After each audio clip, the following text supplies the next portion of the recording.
Hello, welcome to the sideboard here at the StarCityGames.com Modern Open in Charlotte, part of the SCG Tour, brought to you by Ultimate Guard. I'm Nick Miller alongside Harlan Frier here. How you doing, sir? Doing great. Good to be back. You've been doing the Jeskai way for the last couple events. I know Kevin Jones would be proud. He's not, actually. Oh, yeah? He keeps giving me crap every time I play this deck. No Manus Rider? No Manus Rider.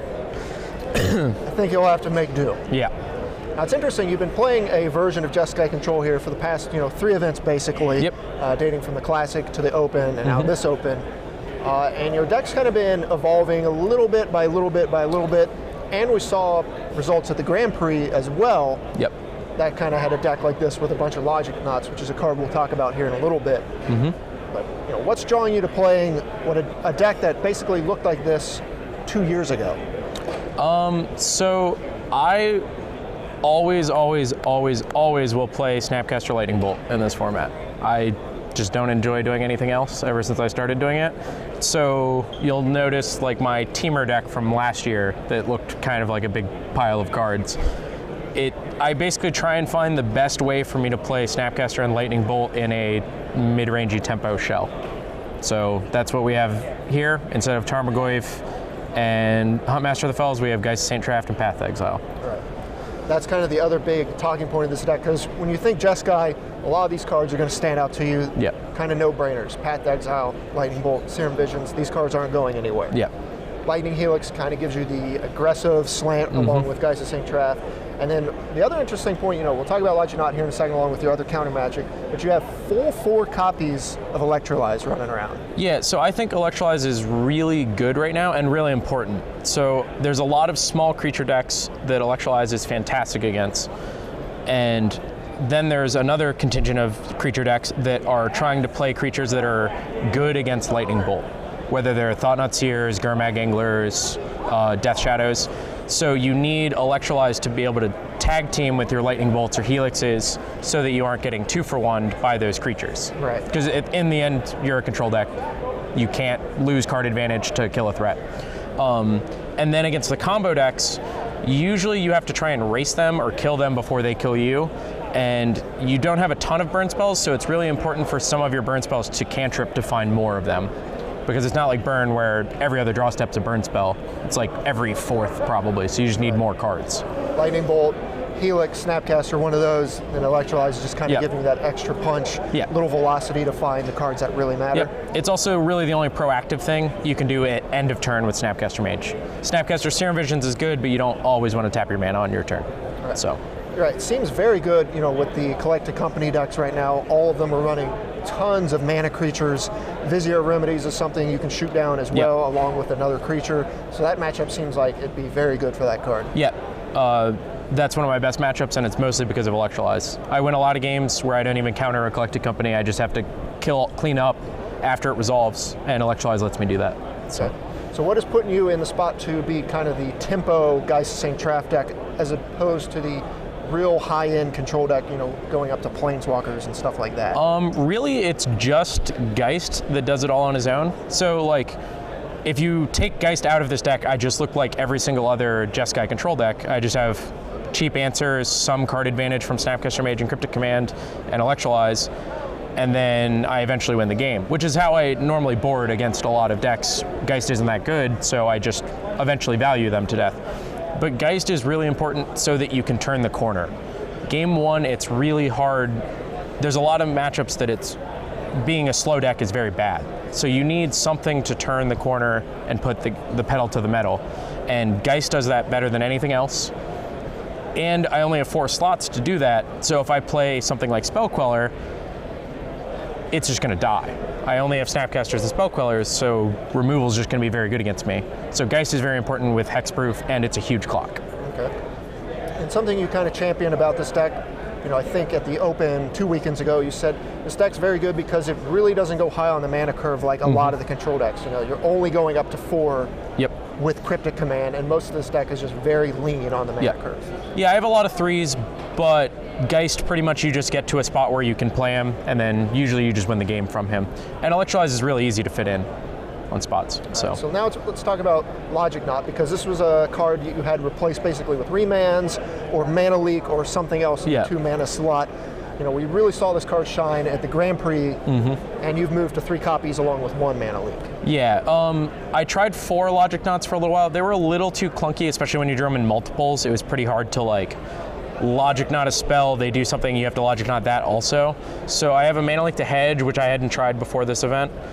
But I definitely miss Remand, and as everyone has always told me, the card is no longer playable. I finally agree, and I miss it. But Logic Knot, A+. It's very good. And this is kind of a symptom of it just being a live card later in the game than Mana Leak, because your graveyard is going to fill up. Notably, you don't really have Thought Scour or anything that really fills your graveyard up. Yep. You just simply play Magic, and then Logic Knot is good. Yeah, you have a lot of cards that just naturally go to the graveyard with all your removal spells, burn spells, you just fire off on them against the decks that don't have creatures, and Serum Visions, and the fetch lands help a lot too. Occasionally I have some awkward draws where like I have Colonnade into Spire Bluff, or I'll have to play Spire Bluff on 3 so I can play a fetch land, just so I can have Logic Knot up on 2. So it actually struggles more in the early game, which is where my deck is better usually, because of the removal. And so Logic Knot is really important to be able to go later. Right, you're over okay a card with it, like Mana Leak. You're okay with it not being great early because it's going to be a knockout in the late game when you really need it. Yeah. And then we close them out. We have Colonnade here along with your Snapcaster Mage, Geist Beats as your win cons. Yeah, you have to play lands, and Colonnade helps you not flood. It's a great clock. I really wish it was Lumbering Falls, so it had hexproof, but Colonnade gets the job done. All right, got to play Teamer Box if you want. Yeah. Well, I prefer Teamer Pile. Todd is Teamer Box, I'm Teamer Pile. Another big change you made, notable in the sideboard here, you used to have a bunch of Molten Rains. You changed that to 4 copies of Ceremonious Rejection for this weekend. What are the matchups you really want this card? So I actually lost a lot to Affinity last week, which who would have thought with 4 Electrolyze main deck and all my removal spells, but Etch Champion is a huge problem. My deck wasn't very good at fighting over it on the stack because of Remand. It would just put it back in their hand, they'd play it again, we move on, and I'm dead. Sure. And I would lean super heavily on Supreme Verdict. And so I kind of wanted something else to help that matchup. Ceremonious Rejection does that phenomenally. And I didn't want to lose things for Tron. And now that I have Logic Knot, post-board I have 14 hard counters against Tron, and I think it's actually easier to run them out of threats than disrupt their mana enough. That's kind of been the old adage against Tron, is you see Tron take these hits against their lands or their mana base, and then they just end up winning 5 or 6 turns after that. They effectively have more mana sources than they do threats anyway, right? They have all these cantrips, which kind of count as both, but so they start with 20 lands, and then they add the 8 tutors, and then they have 10, 12 threats maybe, so I have more counter spells in my deck than they have threats. Sounds good for me. I draw more cards. Yeah. Then you have more counter spells in Dispel here. This is just your pure control card where you really need to be winning. Yeah, counter wars I pretty much always play a Dispel and a Negate. You need it, Negate for Planeswalkers, Dispel, you need it to just be really efficient against Collected Company and Burn and such. I normally would play 2 Negates, but I've actually been really liking Counterflux recently. It's really important to have it against Ad Nauseam actually, because that matchup's nearly unwinnable. Okay. But they usually can't beat a Counterflux. They go off and you counter the Lightning Storm and they die, because they die with 3 Pact Negations in their hand. Seems pretty good. Yeah, and it's nice to be able to counter like a Primeval Titan where Negate can't, right? It's just it's a nice clean hard counter. I actually overloaded it against a Giga Drouse today. That was pretty great. I was there for that. It was comical. Yeah. It didn't really matter what his targets good. were. You were already just tapping lands. Yeah, exactly. I tap half my lands and discard a card instead of tapping all my lands and dying. Yeah. So. Then other cards we got here, your sweepers of choice, 2 Anger of the Gods, 2 Supreme Verdicts. These just kind of clean up everything. Yeah, I like 2 verdicts. The second one kind of goes in and out as a Kozilek's Return or unengineered explosives, but I really like having 2 because Grixis Shadow is really popular. They lean really hard on Stubborn Denial, and this doesn't care, it just kills them. Then we have Elspeth at the top end, kind of your real high-end control finisher, and then some graveyard hate here and surgical extraction. Yeah, Dredge is a pretty abysmal matchup, so lots of surgicals. A lot of also surgicals, helps against Snapcaster, Storm. and Anger, so you've got a lot going on. Yeah, I actually have some good game. Game 1 is nearly impossible. You basically have to play Geist and have like 3 Cryptics. They actually usually lose if you have that, but yeah, otherwise you really have to get scrappy post board.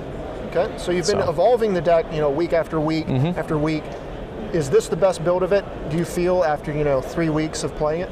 Yeah, a guy I know is actually playing basically my build crossed with the Japanese version, where he actually has 4 Geist and 2 Quellers main, which I'd be interested to try, but I feel like I'm not going to like it. There's just too much removal in the format for a spell queller to be good. I kind of want to try the Grim Lavamancers, but I don't really want to cut any of my combo hate from the sideboard, and all my fair matchups are already great. So I was going to ask if there were any cards that were like right on the cusp of making the deck. Lavamancer, one of them. Anything else you've been trying to squeeze into the deck?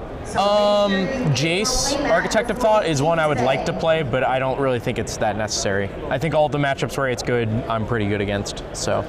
Well, we're 6 rounds into this event. You're what, 5-1? 5-1. So doing pretty good. Your only losses against the Taking Turns deck, which seems pretty rough for this deck. Yeah, I would have liked that matchup a lot more with the Remand build.